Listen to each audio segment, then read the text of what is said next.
आपका दूसरा सवाल, तो 3 तलाक का कह रहे थे कि मीडिया काफी 3 तलाक उछाल रही है और इसका क्या जवाब है। अफसोस की बात है कि माशरे में, मुसलमान के माशरे में 3 किस्म की तलाक है।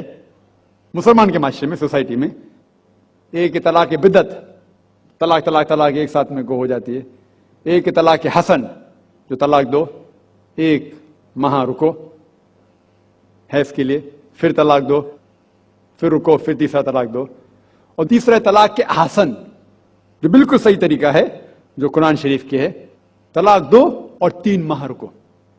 कुरान की आयत है सूरह बकरा में, सूरह नंबर 2 आयत नंबर 228 में लिखा हुआ है कि जब भी आप तलाक देंगे तो 3 माह या 3 हैज की इद्दत है। तो तलाक पूरे मुकम्मल होने के लिए 3 हैज या 3 माह, 3 मेंस्ट्रुअल साइकिल और 3 मंथली कोर्सेज मस्ट है, कंपलसरी है। अफसोस की बात है कि ये जो इख्तिलाफ उम्मत में है उसकी एक वजह है। एक सही हदीस है, इब्न अब्बास रज़ियल्लाहु अन्हु वो फरमाते हैं कि मोहम्मद सल्लल्लाहु अलैहि वसल्लम के दौर में 3 तलाक एक ही मानी जाती थी। हजरत अबू बकर के दौर में 3 तलाक एक ही मानी जाती थी। हजरत उमर के पहले 2 साल के दौर में 3 तलाक एक ही मानी जाती थी। लेकिन उसके बाद हजरत उमर रज़ियल्लाहु अन्हु उस सिचुएशन को देख के वो कहते अगर कोई शख्स 3 दे दिया तो 3 हो जाती है। इस हदीस की वजह से जो इख्तिलाफ उम्मत में है, और कई उलमा में इख्तिलाफ है, लेकिन उलमा में इख्तिलाफ है, रहेगा एक मंच पे आएंगे कि अल्लाह आलम। लेकिन अगर आप कुरान की रोशनी में पढ़ते हैं, कुरान में तलाक का जिक्र किया गया है सूरह बकरा में, सूरह नंबर 2 आयत नंबर 228 से लेकर 240 तक, और सूरह तलाक में सूरह नंबर 65 आयत नंबर 1 से 7।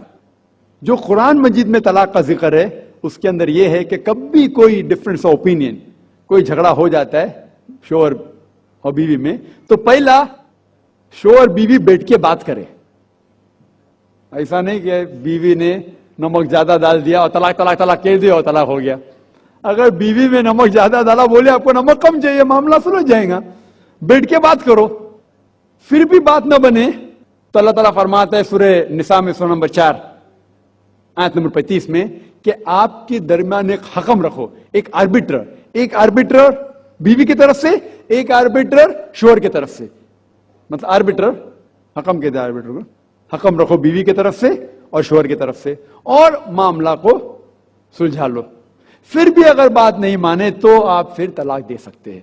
तो तलाक देते हैं तो कई उसके क्राइटेरियाज है कि हैज के वक्त तलाक मत दो, जब आप गुस्से में तलाक मत दो, शराब की हालत में तलाक मत दो। उसके बाद जब तलाक दिया जाता है तो 3 माह रुकना चाहिए। तलाक के आसन है जो बिल्कुल सही तरीका है। तलाक दो और 3 माह रुको, और 3 माह के अंदर अगर आप रुजू करना चाहते हैं अपने बीवी से तो रुजू हो सकते, अल्हम्दुलिल्लाह। अगर 3 माह तक आप समझते नहीं मुझे मेरे बीवी से अलग होना ही चाहिए, तो 3 माह के बाद, इद्दत गुजरने के बाद, आप दोनों मियां बीवी नहीं रहते, आप अलग हो जाते। लेकिन उसके बाद अक्सर मुसलमान भी नहीं जानते ये कुरान की आयत क्या है। कुरान शरीफ में लिखा हुआ है सूरह बकरा में सूरह नंबर 2 आयत नंबर 232 में कि अगर वो शख्स अपनी पुरानी बीवी से फिर से शादी करना चाहता है तो मत रोकिए। तो अगर तलाक हो चुका है सही तरीके से, तलाक के आसन के तरीके से, और 3 माह हो गए, इद्दत गुजर गई, 6 महीने बाद अगर लगा भाई जो मैंने क्या गलत किया, मैं फिर से शादी करना चाहता है, तो वो आदमी अपनी पुरानी बीवी से फिर से निकाह कर सकता है।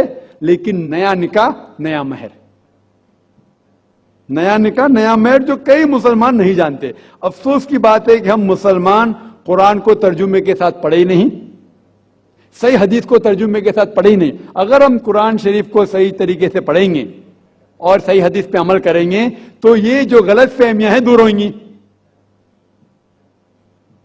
और फिर से अगर शादी हुई, फिर से आप साथ में रह सकते, फिर से प्रॉब्लम हुआ तो फिर तलाक दो, फिर 3 माह रुको, फिर से अलग हो जाओ, फिर से आप चाहते फिर से शादी कर सकते।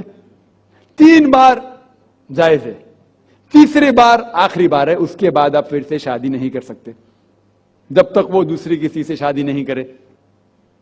लेकिन मैंने अपनी जिंदगी में एक भी शख्स मेरे जिंदगी में नहीं आया जो तलाक के हसन किया, सही तरीके से तलाक दिया, अलहदा हो गए, फिर निकाह हो गया, फिर अलहदा हो गए, फिर निकाह हुआ, फिर अलहदा। मैंने कोई भी शख्स मेरे जिंदगी में पूरे दुनिया में ऐसा शख्स के बारे में सुना ही नहीं जो सही तरीके से किया और बिछड़ गया, फिर से शादी की, फिर से बिछड़ गया, फिर से निकाह के, फिर बिछड़ गया, फिर शादी करना चाहता है। अगर आप सही तरीके से कुरान के ऊपर अमल करेंगे तो ये नौबत आएंगी नहीं। और कुछ लोग जो इस्लाम को मजाक बनाए और क्या कहते कि अच्छा अगर एक साथ में दे दिए, 3 तलाक दे दिए, हो गई, अभी क्या हलाला करो। कुरान कहता है 3 तलाक एक साथ में भी देंगे तो एक ही होती है। मोहम्मद सल्लल्लाहु अलैहि वसल्लम के वक्त पे 3 भी एक साथ में देना एक ही होता था। हजरत अबू बकर के टाइम में भी 3 तलाक एक ही होता था। हजरत उमर के दौर में लोग जो कहते 3 तलाक 3 होती है, कई उलमा कहते हैं कि उनने ये अपने फतवे पे रुजू किए और उन्हें अफसोस था कि ये फतवा उन्हें दिए, और कई लोग कहते नहीं उनका फतवा सही था। इसमें उम्मत का इख्तिलाफ है।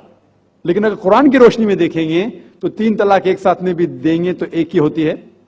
हजरत उमर के दौर में रज़ियल्लाहु अन्हु उन्होंने कहा था कि हम उसे कह नहीं सकते, क्या वो गलत है।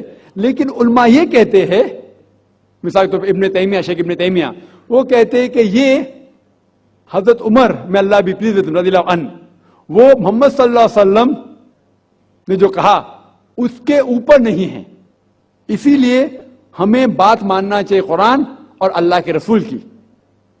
इसके अंदर हजरत उमर में अल्लाह भी प्लीज थे रज़ियल्लाहु अन्हु, उन्हें रुजू किया, इसीलिए वो कहते कि 3 तलाक भी होंगी तो एक ही होती है, 3 नहीं होती।